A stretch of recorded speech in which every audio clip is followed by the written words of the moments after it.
Welcome back to the Coach Mack Show, the final one for this season. Coach, we had a huge weekend this weekend at the state championship up in the Georgia Dome. What a game. It was. What a game. It was one of those defensive games. I think last week you just mentioned we talked about redefining what a good defensive game was, maybe giving up 35 points or less. But this really just throws that away because, we gave up 12 points. They gave up 3 points, and that was the final score, 12-3.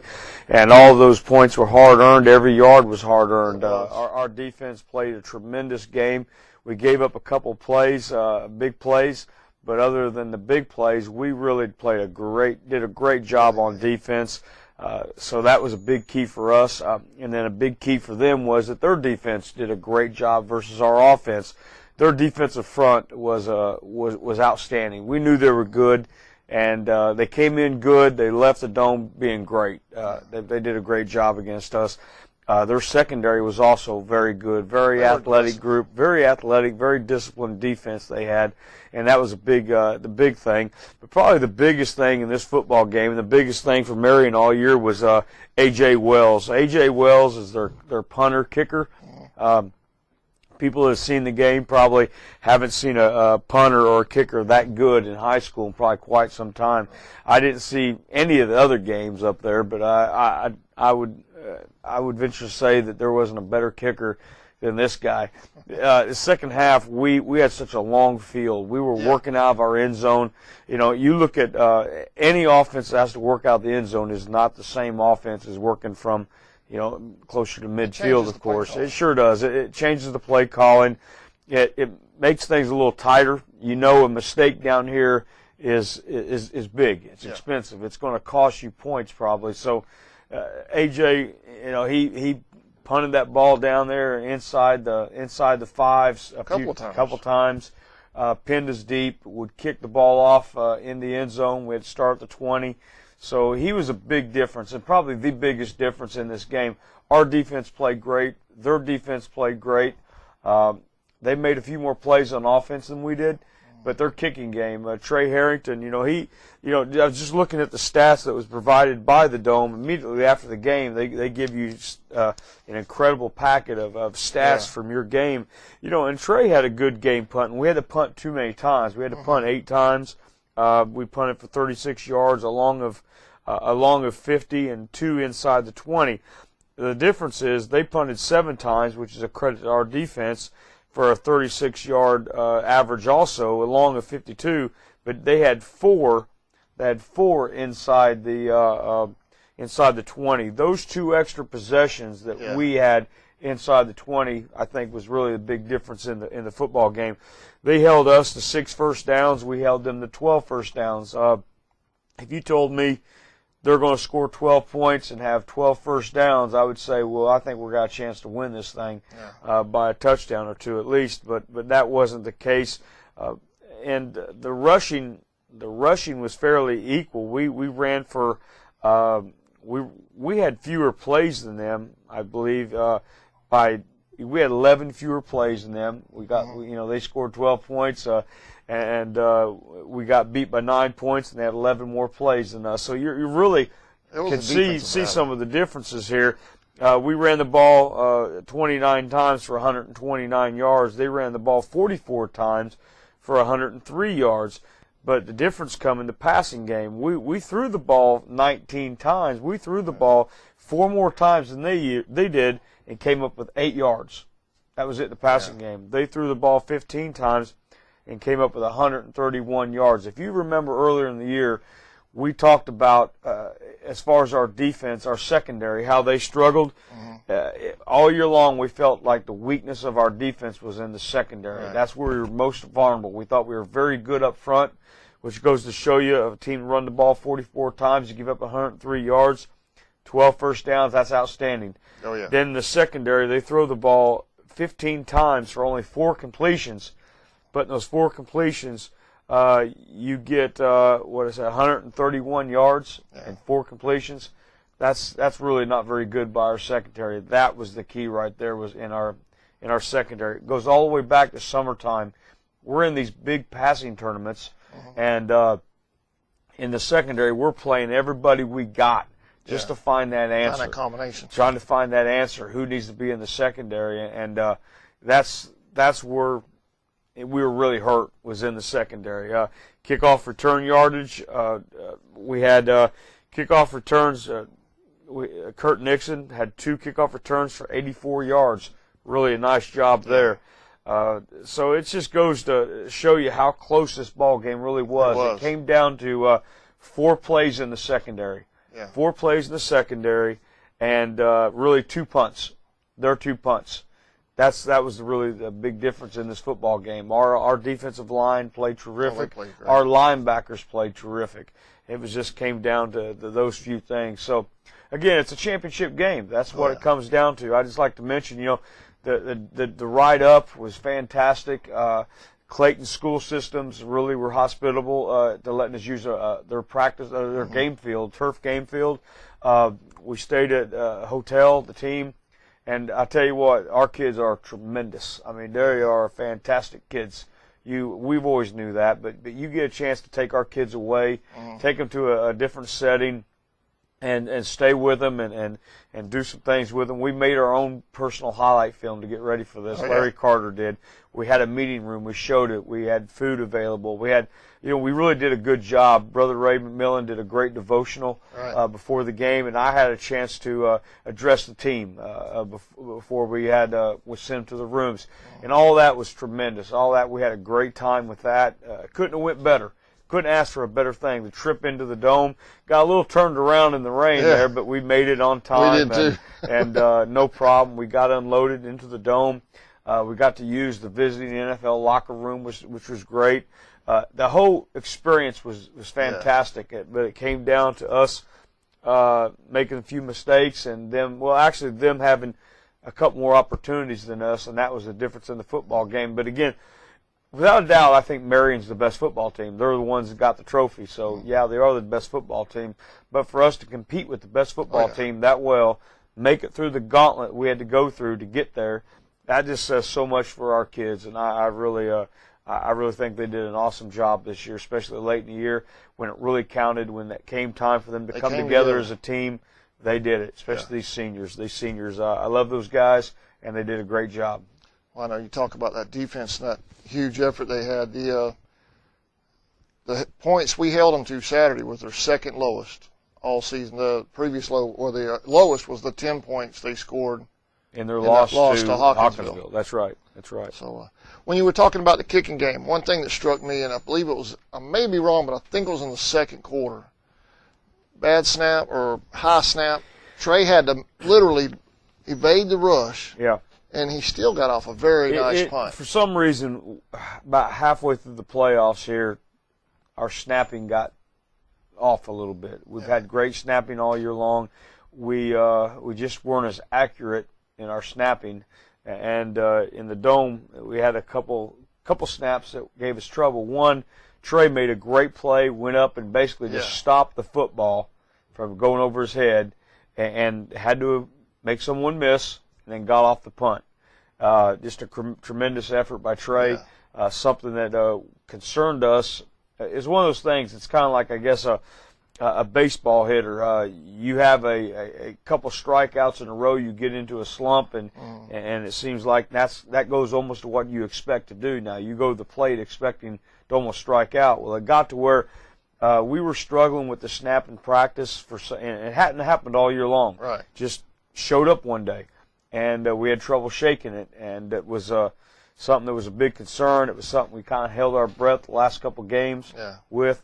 So, again, that's something that when you have no problem all year long and all of a sudden the thing just shows up out of nowhere, it's you got to deal with it. And we try to deal with it more, not so much in a negative way. Right. We didn't harp on it. We just tried to correct it. We tried to see if there was something mechanical that was going on. Are we just doing something different? Is it the pressure thing? We just ain't dealing with it real well. But again, it's something that I think we could always learn from everything. It's something we learn from, something that hopefully we can correct in the future. Well, I brought that up not to point out the the bad snap. I brought that up I thought the composure Trey showed. Well, yeah, Trey's I thought that was tremendous. Trey's a great football player, and Trey's a kid that handles pressure real well. Yeah. There was a lot of pressure on him Saturday morning in the Dome, and I thought he handled it really well. Like me, like everybody, we made mistakes. We all made some mistakes during the game, but again, he's a kid that without him and a lot of other guys on the team, we're not there. Yeah. So he did a good job. He did a great job. I'll tell you, I'm proud of Trey Harrington. He's been a great player, and I know that we're probably going to talk about some awards that some of our kids have already received, and I know you have some things where some of our players finished in the history of Charlton County football, and you see Trey Harrington's name on there a few times. So, these guys, it's hard to. Sometimes it hasn't really hit all of us yet what we were able to accomplish this year. Football, number one, is a hard team sport. It's really the ultimate team sport. You got other sports that some individual efforts can carry the day, really. But football, you've got to have everybody. You've got to have the linemen, the defensive line, the special teams. You name it, you got to have it. You know that. And for them to put it all together and go through Commerce, number 1 Seminole, number 4 Irwin, and then make it to the Dome, play the best team in the state, and play them toe-to-toe. 12-3 war. That's in those conditions. And what I mean with conditions is, and it was the same for both teams. The places before the game, the coaches actually do the coin flip in the state championship game. I don't know, people don't see it. We do it off to the side during pregame warm up. The coin flip out there, that's just kind of ceremonial. It's already been decided, and we flip the coin, and then one of the questions is, which way do you want to kick the ball? You look in the Dome, and it's not perfectly round, but it's perfect it's the same on each side. The scoreboards, the stands, there's nothing different about this end to this end or side to side. So you look around, you think for a minute, does it really matter which way you kick? Because right now I'm lost. I'm not even sure where our locker room's at. And you get that way because you have 4 tunnels and they're all identical. Right. And it's happened to us before in the past to where, and we've been up there now, 7 or 8 times, I believe. There's been times where all of a sudden it's halftime and half the team is like, which way do we go? Because they're all identical tunnels. And when I had to go down to the other end in the corner, I'm sitting there thinking for a minute, now where are we at? Where am I at? So it didn't really matter which way you kicked. It don't matter which goal you defend. So that was kind of interesting there. So, but it's the same for both teams. It's the same. Neither one of us has had a chance to play in it before. If anything, we might have had a little bit of advantage being there. The coaches, a couple of us coaches being there before, understanding and explaining to the kids that the lines are different. Landmarks, which we use landmarks a lot in our passing game. Landmarks are different. And also the communication's different because it's like a canyon to where the noise, when you yell, it doesn't go straight out to the players. It will go up almost like a vacuum in there. So a couple things we knew maybe better than they knew, but there's no excuse that it was the atmosphere or anything like that because it was the same for both teams. Both of us got there early. Both of us went out and threw the ball around and caught punts. And Kurt actually caught punts better this game than he had some other games. I thought he was going to break that first one. Yeah, so it actually Kurt did a great job focusing and concentrating. So Kurt Nixon, that is. So that wasn't an excuse and that wasn't a problem for us either. All right, Coach. Before we get into the awards and records and some notes here that Chris has kindly printed out for me in large print. I wanted to congratulate you. You and your daughter had a huge moment there Saturday morning, right before the game. It was on the Jumbotron. Yeah. That was really special. We talked about how not just for her, but the other senior cheerleaders and those senior football players, how big a deal this was making it because it was something they wanted to do, and I personally didn't think they had a shot to get there.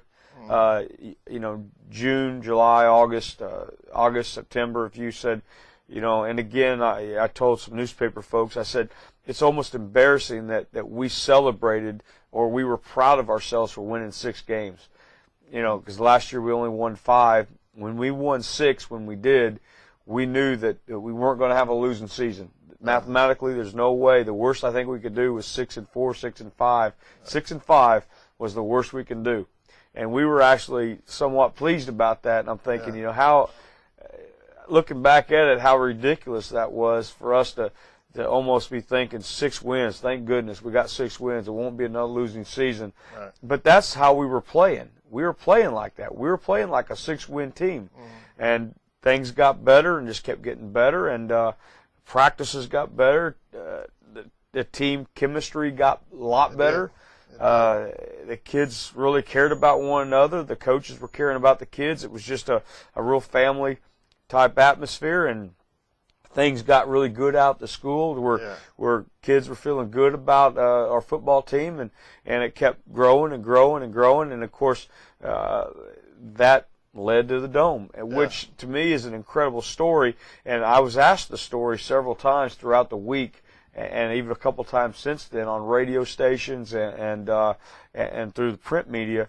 And it really is an incredible story considering where we were at the beginning of the season and where we were halfway through the season and where we ended up. That's awesome. And how our kids really played hard, showed a lot of class and everything, and really couldn't be more proud of a football team than if they'd have won. Couldn't be more proud of them now. We need to find a producer and make a movie of this season. Yeah, it was a great story. One of them inspirational football movies. A great story. All right, Coach, we're going to take a short break, and then we'll be right back and talk about the awards and some season highlights. Sure. The Folkestone Pharmacy, your original hometown pharmacy for over 45 years, is a proud sponsor of Charlton Sportsnet broadcasts. Folkestone Pharmacy accepts insurance from most local employers, including the City of Folkestone, Charlton County, Babcock and Wilcox, AJM, Charlton Memorial Hospital, and many others. The Folkestone Pharmacy wishes the Indians best of luck this season. All right, welcome back to the Coach Mack Show. The 2013 season has come to an end, Coach. A lot of individual records, some career records and season records. That's right. Well, Chris has been kind enough to make me some notes here. Trey Harrington has a whole paragraph here of different things he's accomplished this year. 4th in career passing and yards and completions. That's what he finished at. 6th in passing percentage, 3rd in career punt yardage, 10th in career total yards. He's had a good season. Great season, great career. Like I said, he's first. Just a lot of really good things Trey has done, and he's a 3-year starter and so forth. But I think he's first in the longest touchdown pass from the line of scrimmage, 4th longest punt ever, and we've had some good punters.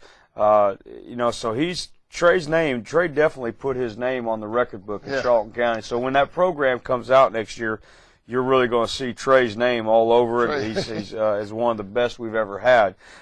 Dave Ron Reed, a wide receiver, is 8th for his career in receptions, 9th in receiving yards, 7th in season for this season versus all other seasons, 12th in yards, and tied 3rd for the most receiving yards in a game. He did that during the Bradwell game. I believe it was. Bradwell, he had a huge game. It was a big win for us, huge win for us. Curtis Nixon, who's Kurt's coming back for another year. His senior year will be next year, and he'll shoot right on up the record book, I'm sure, if we can get the ball to him. He's 9th in all-time receptions for career. Receptions, 8th in receiving yards, 6th in kickoff returns. Kickoff returns is something that we expect Kurt to have a big year next year, and he's up there in the average, and then also he's probably up there in the receiving for a season, 11th in receiving. And Kurt's kind of like Trey; it goes on and on with Kurt. He has the longest pass play from scrimmage. He's number 1 in that. He's number 1 in the most receptions in a game. Tied for number 1 for the most receptions in a game, tied for number 2 most receptions, receiving touchdowns in a game, tied for 4th in the longest kickoff returns, and he's 2nd in the longest interception return for a touchdown. So, return. Did he not also set a school record for the longest punt return or kick return? At Bradwell, wasn't it longest play from scrimmage? Okay. That's right. He and Trey had that set Exactly, and that's first and the longest pass from scrimmage. So again, okay. at the end of next year, this time next year, hopefully it's this time next year. I hear you. Kurt, we'll be talking a lot about Kurt Nixon. Will Gowan played defensive line, and Will finished 8th in CCHS history for career tackles, tied 5th for season sacks, and tied first. I believe with Coach Woods, right? Yep. Is that right? Tied first with Coach Coach Woods for the most sacks in a game. And that's from the defensive line spot, so great job for Will Gowan in his career. Coach Woods didn't pull him any to try to No, I don't think he keep that did. record up there, did he? I don't think he did. But Tevis Dasher, who's coming back, is tied for 6th in interceptions for a career, tied 3rd in a season for a career, tied 2nd for most interceptions in a game. Scott Birchall, 6th in CCHS history for a career, 3rd in a season. Andrew Lee, and Andrew's somebody that's probably going to go up Andrew's a sophomore, and so I'm sure by the time we get done talking about Andrew in 2 years from now, hopefully he'll be leading a lot of categories as far as rushing. But after you read that first one, I want to ask you something. he's tied 4th for the most 100-yard games in a season. 4th all time. And he only played half a season. He really did. Only played 6 or 7 games this year as a freshman. He split time, didn't get a lot of things. So a lot of this is really just came all in bunches right here. Yeah. Now, Andrew's a kind of running back that it's conceivable every single game for the next 2 years he'll end at least with 100 yards. Yeah. 100 yards. And I don't know if Glenn Hughes keeps track of 200-yard games. But he's might had be a new stat for Glenn. It might be. It might be something to how many times have our guys went over 200 yards in their career. But again, tied for 4th in the season. I'm sure that he has a great chance to break that. He's 2nd all-time for single-game rushing, which we've had some great running backs. That's huge. Tied for 3rd single-game rushing touchdowns. Tied for 10th single-game rushing from scrimmage. So again, that's huge. And only a sophomore. Only a sophomore. When you think about the company that is with that, the Baileys and Snapper. Trey Harrington, our all-time leading, Lamar Williams, Kenny Bailey, Champ Bailey, Boss Bailey, all those guys. Here he is. He's only run half a season. He's lumped in right there with that group. He hasn't even played really a full season yet at running back. You look at his freshman year and then this year. So hopefully next year we'll have a full season. It's hard to believe what might Andrew do. Lance Thompson broke a record I didn't think was going to be broken for quite some time. Lance is our new season, all-time season leading tackler. Beat Marquise Elmore. Marquise Elmore, who played at the University of Georgia, had that record since the 99, I believe it is. And here we are this many years later. Lance Thompson, with an incredible effort, and went and broke that. Julian Roberts. Hard to believe Julian's in the top 15, but in a season tackles. But Julian had a pile of tackles this year. Did a great job on defense. Malik Brunson, who's coming back, and he'll be a senior next year, tied 4th for the most receptions ever in a game. So again, Glenn Hughes has done a lot of work here, and Glenn is going to have to do a lot of work on next year's program, because our program is more than just a game night program. It's a media guide. It's a chance for you to go in and see where these guys rank all time versus all the players who ever played Charlton County football 50-plus years worth. So, again, that's a lot of hard work and a lot of good information, a lot of stuff for our guys to be proud of. And it really goes to show you the kind of career Trey Harrington has had, Will Gowan has had, and Lance Thompson and those seniors who are leaving us. And then you got a guy, Kurt Nixon, who's right up there, 9th and 6th in some categories, and has a chance to even get higher by the time he's done next year. And when you talked about it in the first segment, you are celebrating 6 wins. Did you think in August all of these records out of this group? Absolutely not. I didn't think these things would be achieved, and a lot of this is just good, hard, consistent work and good, hard, consistent play by a lot of these guys, and that's just a great job for a lot of these guys throughout the season. All right, well, Coach, we're going to step in and we're going to take a short break. I got tongue tied there for a second. We're going to take a short break, come back, and we'll talk about all the awards that were handed out. Sure. Okefenokee Rural Electric Membership Corporation offers more than dependable electrical energy at a competitive price. Quality service is provided by a friendly and professional staff trained to meet your every electrical power need, whether residential, commercial, or industrial. If you have any questions or need information, call us at 1-800-262-5131. Okefenokee REMC, owned by those we serve. A proud sponsor of this year's Indian football broadcast. All right, welcome back to the Coach Mack Show. Coach, lots of awards handed out at the end of the season. Yeah, there are. We have our awards program late in January, so that'll be coming up. Those will be our team awards, but some other awards have been coming out. Last night we had the honor and privilege to attend the In the Game magazine awards dinner, and last night Trey Harrington was given our team Offensive Player of the Year award. Lance Thompson was given our team Defensive Player award. That goes for a player on our team. Each team had one. But Jamez Davis was given for the whole Southeast Georgia area. Yeah. He was given the Academic Athlete Award, sponsored by the Bone and Joint Center, a doctors group up in Wayne County. So they were excited to give him that, being it was given from one doctor to a future doctor in Jamez Davis. So that was real exciting for that he may right be their there. boss later on. Exactly, maybe working with him. And then the All-Region team. The All-Region team is done the week after the regular season, but it's not released till everybody's through with the playoffs. So nobody has hard feelings, or a kid isn't thinking about, wait a minute, I didn't get recognized and I should have. But we're pretty well represented on the All-Region team.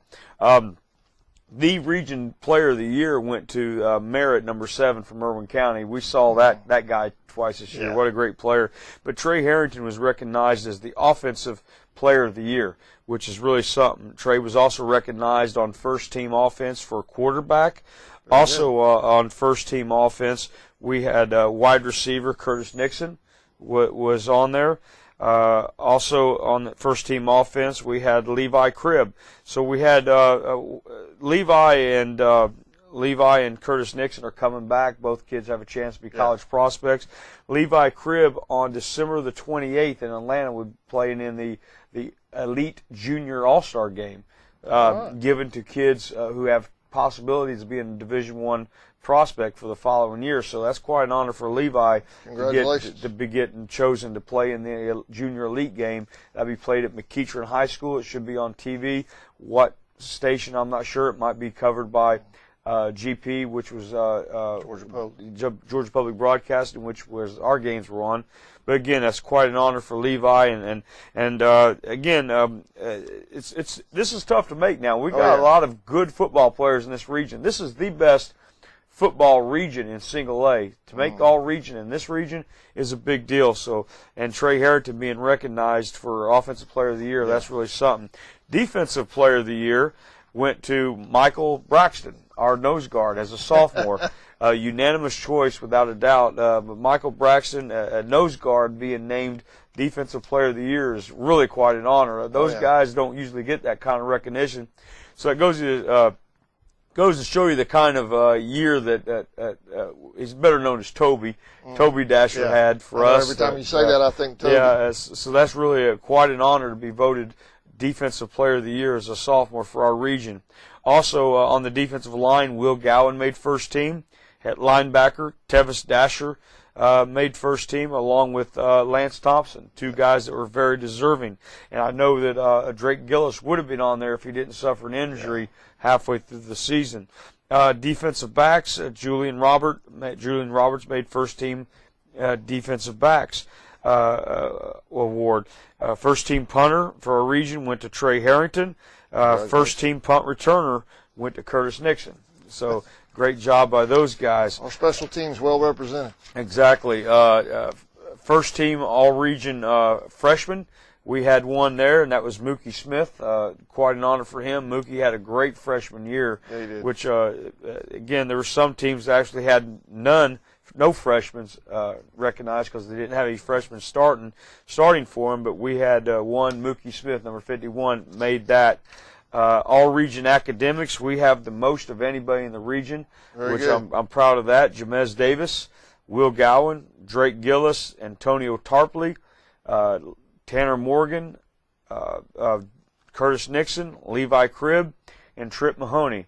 So really proud of those guys. The other, again, we by far had more kids make the all-academic team than anybody. I'm excited about that. That happened last year too, I think. I believe it did. A lot of our kids do a great job in the classroom here, and I really appreciate that. Again, second team offense, we had Andrew Lee, only played really half the region games, but he still made second team running back. Wide receivers, Davron Reed made second team there. Jamez Davis, second team center. On the offensive line, we had two second teamers, Dalton Combs and Tanner Morgan, both of our offensive guards, both seniors. So again, in this region, to make first or second team is really quite an honor.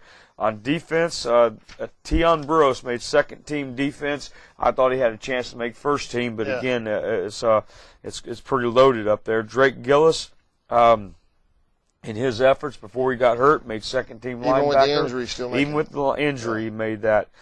Defensive backs, we had Scott Birchall. Scott Birchall early in the year had a pile of interceptions and did a great job there. So it's a great job by Scott right there. Honorable mentions, we have several, probably more than anybody else. Honorable mentions, TJ.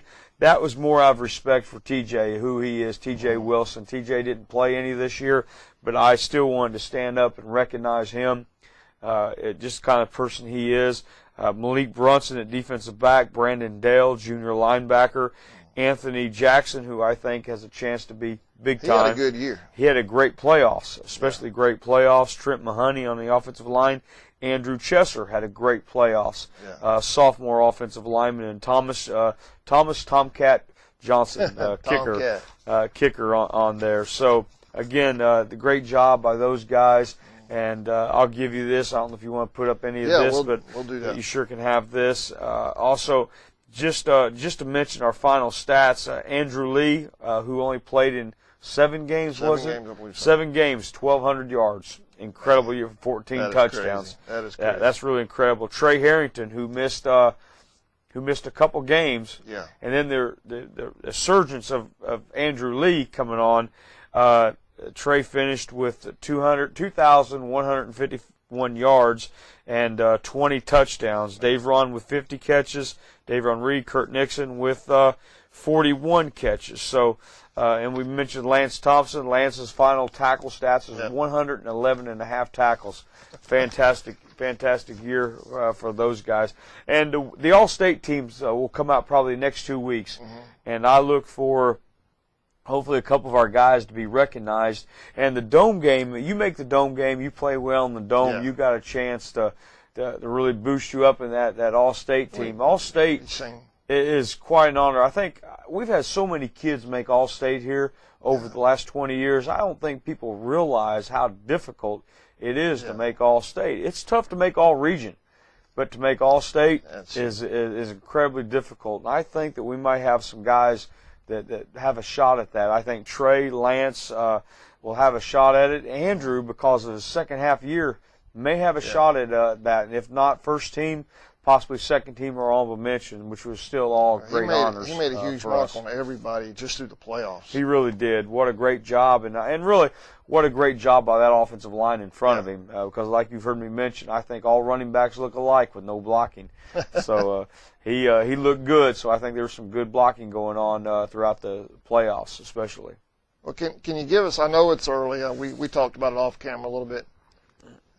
Looking forward, what do you look at? Well, I know people are interested in the upcoming schedule. The schedule is just about in concrete, just almost. about. For sure, I can tell you we're going to host the scrimmage this year against Pierce County. That will be here. All right. And then the first actual game of the season. This is the way it's looking right now. It's not been finalized, but I think it's within 2 or 3 days of being finalized. We need a non-region game. That non-region game was Brantley County. It was our turn to go to Brantley. Brantley has decided to drop us. They decided that it wasn't in their best interest to play us. I understand. Anymore. So being that they've never beat us in the last 20-some years, they figured, and I tried to explain to them, the only way you can beat us is to play us, but still they've chosen not to play us. We have had a lot of trouble late in the game trying to find a football game. So we've talked to Manchester. Manchester's been a solid double-A football team throughout the years. They have some tradition. They have some history. Manchester is located in Meriwether County, way up between Macon and Atlanta, up in that area. What we've done is this, right now. We have talked to them, and we have come to somewhat of an agreement to play each other. And Fitzgerald has needed a game also. They have come to an agreement to play Heard County, which is located north of Columbus, quite a distance away. Yeah. So what we've done is, right now, we have went ahead and booked Mercer University Stadium. It's a beautiful, brand new stadium. Yeah, it is. Turf field. It's a great facility. It's in Macon, Georgia. It's a little bit of a ride for us, but you look how we travel. Macon's really not a big problem for us. We're a traveling school, Coach. It's going to be on a Saturday. It's going to be also on a Saturday. Okay. So right now, it's going to be a doubleheader. Us and Manchester will play, and then Fitzgerald and Heard County will play. It will be 4 teams that will probably make the playoffs next year that will be there. Again, it will be, we don't know who's going to start off. It will be later in the evening. Right. Whichever team starts off, we're going to try to start at 6 o'clock because of the heat and so forth that time of the year. Yeah. And that means the other game would start probably 9 o'clock. It's going to be on a Saturday, so hopefully it won't be a real problem getting there. It might be tough coming back. People may want to spend the night in Macon and that sort of thing. But again, Mercer University started football this last year, and they did it first class. They went and built a state-of-the-art college football stadium. It's a beautiful place, and we're going to have a chance to play in it, I think, against Manchester, somebody we've never played. So that's going to be something new for us. I think it's going to be a good gate for our athletic department. Oh, yeah. It's going to be a good draw. And then after that, we're going to come home and we'll host Hilliard, which we haven't done that in a while. So that'll be something new.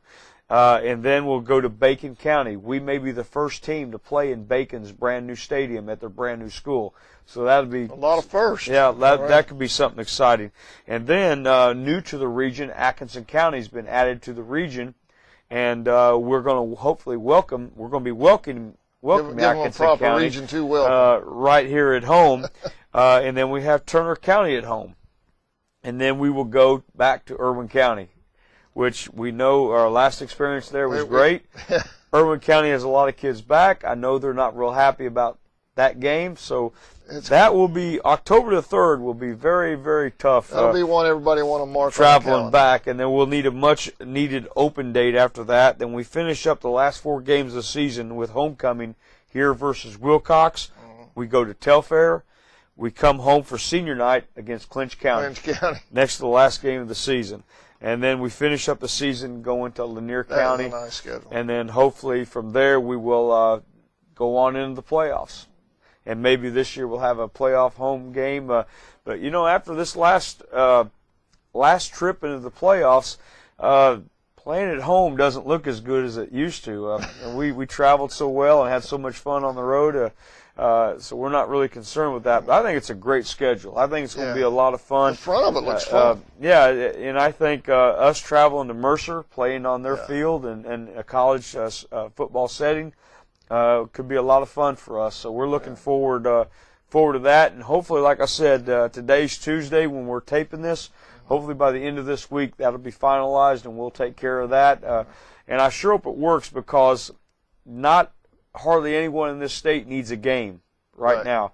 If that didn't work out, we could be in a lot of trouble. We could be really traveling. We could be traveling to other time zones or something. But we're hoping that works out, and I think it will. I think that's going to be a really neat atmosphere and really a good thing because I know that the Fitzgerald folks, it'll be one of those situations to where the South will be on one side, so it will be a mixture of Fitzgerald and us versus the North teams, which will be Manchester and Heard County will be on the other side. Yeah, north, so I really south, think whoever starts the game, it won't necessarily be Fitzgerald just because they're the bigger school. We're going to probably switch that. Whoever starts it this year will start it the next year. We'll get to start the game off. But irregardless, I think one side's going to be filled with red and black and gold and purple, and they're all going to be cheering for the same team, which that's going to be a lot of fun. We'll be able to, instead of going against Fitzgerald, it's going to be kind of like we're going to be joining forces to cheer for the southern teams, and then the other side's going to be cheering for the two northern teams. So I think that's going to be a lot of fun. For us to get involved in that, and I think it's going to be real interesting. I know the kids will enjoy the atmosphere. Oh, yeah. It's not going to be nothing like the Georgia Dome or Sanford Stadium, but it's a nice, very, very nice, brand new college, small college. I've seen photos. Yeah, you can go on the Mercer's website and take a look at the stadium, and it's going to be a great atmosphere, So we're hoping this works out, and I think it'll be a lot of fun if it does. I think that'll be a lot of fun for us too, webcasting from a college stadium. Exactly. You'll have should have good facilities and all that. So I think it'll be a lot of fun for us. We won't have to worry about the press box swaying. No, you won't have to worry about that. You should have plenty of rooms. They probably won't stick you in the middle of the bleachers. You'll be able to get in a nice air conditioned. They won't pull a Seminole on us. Yeah, nice air conditioned press box. But again, us hosting Hilliard. That's going to be a lot of fun. That's going to be something that we need to keep going. That's fun to renew that rivalry. That's something we need to do in basketball, baseball. We've already done it in track. I believe we've done it in baseball. We've done some in basketball. That's something we need to keep going. They're a small school, and they're actually smaller than us, but yet it's 11 miles apart. Yeah, it's something we really need to do. It's a natural rivalry. It really is. We're just splitted by the river basically, and we need to play that. We need to play all sports with Hilliard. I think it'd be a lot of fun, a good rivalry going there. Well, I know that with at the rec level, it's already turned into a football rivalry, between Hilliard and Hilliard, as far as their football goes, their rec football. Mm-hmm. They won their bracket in the Turkey Bowl this year. Well, they're 11 and 12, good. So their football program, they're working for years to come. There'll be some good competition there. Oh yeah, it'll be fun. It'll be a lot of fun. Coach, before we get out of here, before I let you go, I want to congratulate you on, I believe it was CNC Sports Coach of the Year. Yep. Last night, right? Yeah, and the Coach of the Year things, I've been so, honored to be named Coach of the Year for that and other things in the past. But when it comes down to it, all that says is you have a great football team.